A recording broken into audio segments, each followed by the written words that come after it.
চট্টগ্রামের পৃথক ৩টি আসনে ধানের শীষ প্রতীকে জয়ী হয়েছে একই গ্রামের ৩ বাসিন্দা। ৩টি আসনে জয়ী হওয়া এই ৩ প্রার্থীর বাড়ি রাউজান উপজেলার গহিরা গ্রামে। গত বৃহস্পতিবার ত্রয়োদশ জাতীয় সংসদ নির্বাচনের ফল ঘোষণার পর থেকেই গ্রামটিতে বইছে খুশির জোয়ার।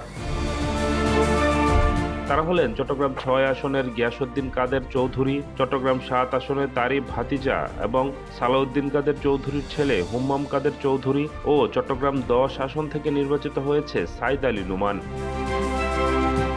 চট্টগ্রাম ৬ আসনে বিজয়ী হয়েছে বিএনপি মনোনীত গিয়াসউদ্দিন কাদের চৌধুরী। তিনি ১,১২,২৩৭ ভোট পেয়ে জয়ী হন। তার নিকটতম প্রতিদ্বন্দ্বী বাংলাদেশ ইসলামী ফ্রন্টের মোমবাতি প্রতীকের প্রার্থী ইলিয়াস নুরী পেয়েছেন ২৭,১৮৬ ভোট। চট্টগ্রাম ৭ আসনে জয়ী হয়েছে হুম্মাম কাদের চৌধুরী।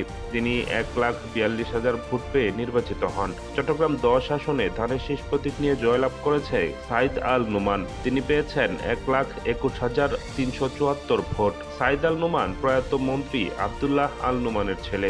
একই গ্রামের ৩ এমপির এমন সাফল্যে গহিরা গ্রামে উৎসবমুখর পরিবেশ বিরাজ করছে।